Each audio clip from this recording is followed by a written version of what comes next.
Hello. आज हमारा topic है डाल्टन एटॉमिक थ्योरी। इसके पहले हमने कॉम्बिनेशन लॉ ऑफ कॉम्बिनेशन के पूरे 5 लॉज पढ़ लिए थे। आप इनको एक बार रिपीट कर लेना। Dalton atomic theory. John Dalton 1808 propose atomic theory of matter after studing laws of chemical combination. तो जो जॉन डाल्टन है उन्होंने 1808 में एक एटॉमिक थ्योरी दी थी, वो भी किसके बाद में? केमिकल कॉम्बिनेशंस के जितने रूल्स हैं उनके आने के बाद में। तो इसके कुछ पॉइंट्स हैं इस थ्योरी के, बहुत इंपॉर्टेंट है, ये बहुत इंपॉर्टेंट क्वेश्चन इससे बनता है। तो पॉइंट्स देखें।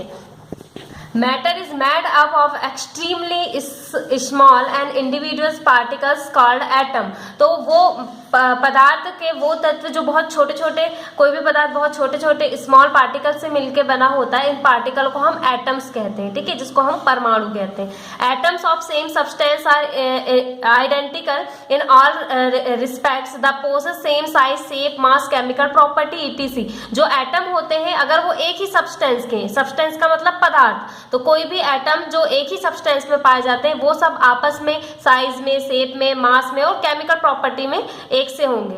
Atom of different substance are different in all respects. और एक सब्सटेंस के एटम दूसरे सब्सटेंस के एटम्स के साथ साइज में, शेप में, मास में, केमिकल प्रॉपर्टी में अलग अलग होंगे, ठीक है। Atom is the smallest particle that takes part in a chemical reaction. जो एटम होता है वो सबसे छोटा पार्ट होता है जो कि किसी भी केमिकल रिएक्शन में पार्टिसिपेट करता है। एटम ऑफ डिफरेंट एलिमेंट में combine with each other in a fix simple whole number ratio to form compound atom. Compound atom का मतलब होता है जिसको हम मॉलिक्यूल कहते हैं। सबसे छोटा क्या आता है? एटम। एटम से थोड़ा बड़ा क्या आता है? मॉलिक्यूल, ठीक है। तो इसको हम कंपाउंड एटम भी कहते हैं। क्यों? क्योंकि एटम, एक से ज्यादा एटम मिलके ही आपके मॉलिक्यूल बनाते हैं, इसलिए हम इसको मॉलिक्यूल को कंपाउंड एटम भी कहते हैं। तो ये क्या होते हैं? फिक्स सिंपल होल नंबर में आपस में मिलते हैं और कंपाउंड एटम बनाते हैं, जिसको हम मॉडर्न मॉलिक्यूल या आधुनिक अणु कहते हैं, ठीक है।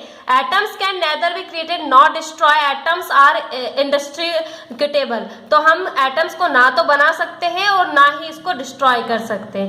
N atom exhibits all the property of an element. किसी भी एलिमेंट में अगर कोई एटम मौजूद है, सबसे पहले आएगा आपका सब्सटेंस, यानी सबसे बड़ा भाग होता है सब्सटेंस, पदार्थ। उससे छोटा होता है एलिमेंट, और एलिमेंट के अंदर क्या होते हैं आपके मॉलिक्यूल, और मॉलिक्यूल्स के अंदर होते हैं एटम। तो जो एटम, जो सबसे छोटी यूनिट होती है किसी भी पदार्थ की या मैटर की, वो किसी भी एलिमेंट की पूरी प्रॉपर्टी को शो करता है, ठीक है।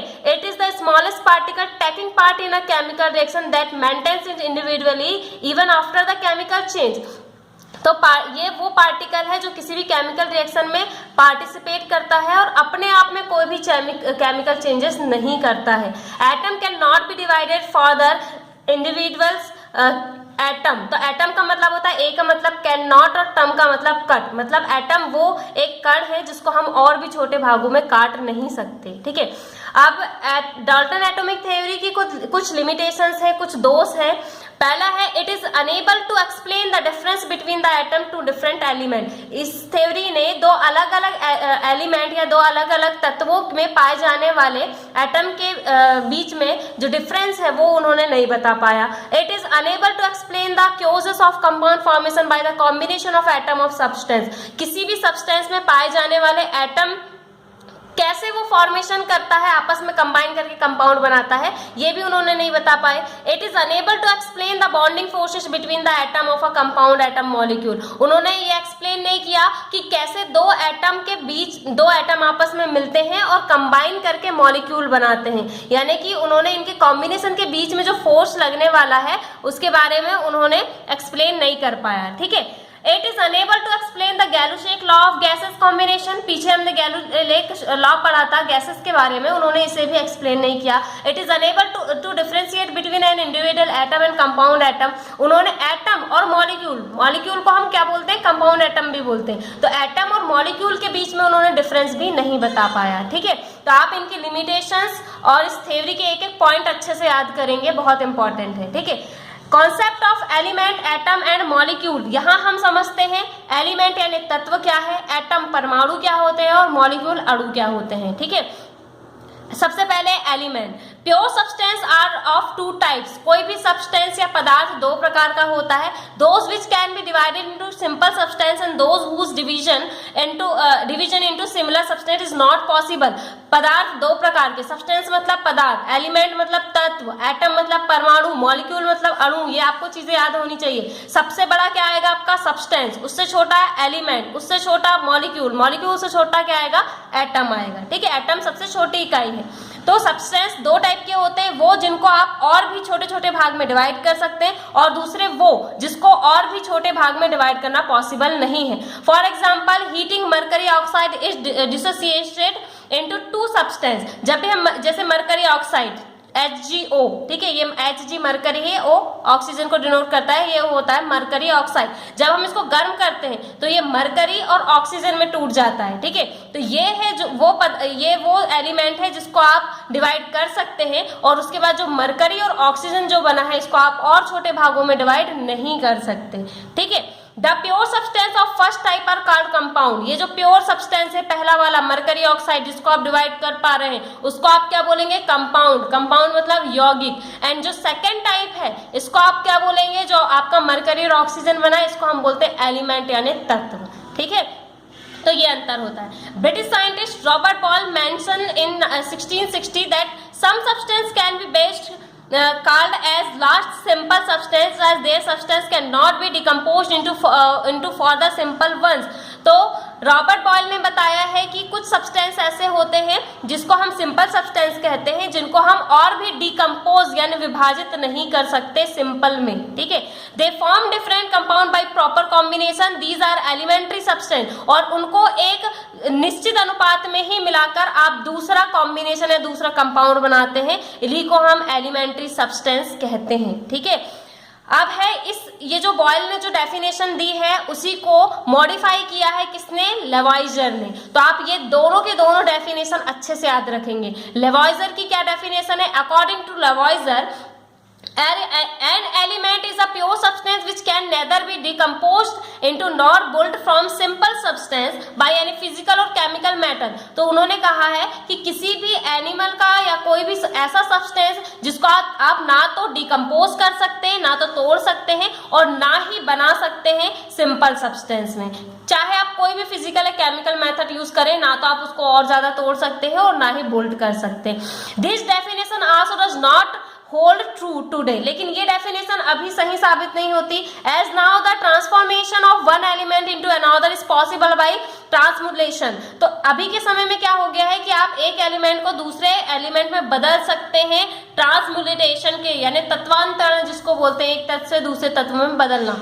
देयरफॉर एन एलिमेंट में नाउ बी डिफाइन एज, लेकिन अभी आधुनिक अवधारणा में हम एलिमेंट को डिफाइन करते हैं। यहां से ये वाली डेफिनेशन को आपको लिख लेना है, ठीक है। An element is a pure substance which contains similar types of atom। कोई भी एलिमेंट वो प्योर सब्सटेंस होता है जिसको हम सिंपल टाइप के एटम्स, जिसमें एक से टाइप के एटम से मिलकर बना होता है। इन एलिमेंट एटम में be found in the form of molecule. और ये जो एटम है ये मॉलिक्यूल के रूप में पाए जाते हैं, ठीक है। अब देखो नेक्स्ट है known number of elements and physical state. ये कुछ नहीं है, सिर्फ ये बताया गया है कि अभी तक कितने तत्व आपको मतलब हमको अभी तक कितने एलिमेंट्स ज्ञात हो चुके हैं। तो आपको सिर्फ इतना याद रखना है, ये लाइन दी है till 1925 about 92 elements were known, from then till now 118 element are known. तो 1925 से लेके उस समय 92 एलिमेंट थे, और अभी तक आते आते लगभग 118 एलिमेंट हमको ज्ञात हो चुके हैं, जिसे हम पेरियोडिक टेबल में पढ़ते हैं, ठीक है। अब नीचे देखो some minor element with a net percentage of 0.4 such chlorine, carbon etc also exist in nature. Nature में कुछ स्मॉल मतलब परसेंटेज में कुछ पाए जाते हैं एलिमेंट, जैसे क्लोरीन है, कार्बन है। Scientist have divided element into two group. Scientist ने एलिमेंट को दो ग्रुप में बांटा है उनके कैरेक्टर के अकॉर्डिंग, मेटल्स और नॉन मेटल्स, ठीक है। Metals exist both in free and combine state. जो मेटल होते हैं वो कंबाइन में भी मतलब ग्रुप में भी पाए जाते हैं और फ्री भी मिल जाते हैं। मेटल ऑक्साइड, सल्फाइड्स, कार्बोनेट्स, ये सब क्या हो कहलाते हैं, कंबाइन स्टेट में are the combine state of metal. Some elements ex have this characteristics of both metals and non metal. कुछ एलिमेंट जो है वो मेटल और नॉन मेटल दोनों के कैरेक्टर शो करते हैं। They are known as metalloid, इसको हम मेटलॉइड या उपधातु कहते हैं। ठीक है, याद रखेंगे, कुछ मेटल्स और नॉन मेटल दोनों के कैरेक्टर शो करने वाले एलिमेंट कहते हैं मेटलॉइड, जैसे कि आर्सेनिक और एंटीमनी। ठीक है, distinction of properties of metal and non metal, अगर आपको नॉन मेटल और मेटल में अंतर निकालना है तो ये टेबल आपको याद हो जानी चाहिए पूरी। स्टेट दी है पहली, यानी अवस्था कैसी होती है, मेटल सॉलिड होते हैं एक्सेप्ट सिर्फ मरकरी को छोड़कर। मरकरी क्या होता है, लिक्विड फॉर्म में होता है। ठीक है, बाकी सभी मेटल सॉलिड होते हैं। नॉन मेटल जो होते हैं वो सॉलिड, लिक्विड, गैस तीनों अवस्थाओं में पाए जाएंगे।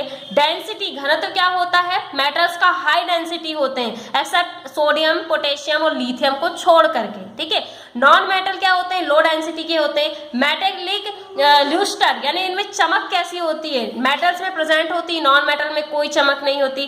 ट्रांसपेरेंसी, पारदर्शिता, मेटल पारदर्शी नहीं होते, नॉन मेटल में ट्रांसपेरेंट होते हैं, कुछ ट्रांसल्यूसेंट होते हैं। सम आर ऑप्टिक, यानी कुछ पारदर्शी, कुछ पारभासी और कुछ अपारदर्शी होते हैं। ठीक है, ऑन हैमरिंग, यानी जब हम इनको पीटे तो क्या होगा, metal noise is generated, metal जो है वो आवाज उत्पन्न करते हैं, और नॉन मेटल जो है वो साउंड नहीं शो करते। ठीक है, conductivity, good conductor of heat and electricity, bad conductor of heat and electricity. ठीक है, ड्यूसिलिटी, तो ये आप कम से कम इस जो टेबल में जो 5 पॉइंट है, कम से कम इसमें से 5 आप याद करेंगे। ठीक है, स्ट्रक्चर ऑफ एलिमेंट, किसी भी एलिमेंट का स्ट्रक्चर कैसा होता है। Recent investigation have revealed the element are composed of very minute particle are called atom, कोई भी एलिमेंट जो है वो बहुत छोटे एटम से मिलकर बना, मतलब बहुत छोटे छोटे पार्टिकल से बना है, जिसको हम एटम बोलते हैं। Generally atom is not found in free state, atom free state में नहीं मिलता है। Atom are found in a group of 2, 3 और 4, एटम हमेशा ग्रुप में मिलेगा, विच आर कॉल्ड मॉलिक्यूल, जिसको हम मॉलिक्यूल कहते हैं। Some element like metal, carbon, silicon, etc. ठीक है, one atom is presented, their molecules are non atomic, और कुछ नॉन एटॉमिक होते हैं। ठीक है, तो यहाँ से हमारा ये खत्म हुआ। नेक्स्ट हम एटम और मॉलिक्यूल पढ़ेंगे।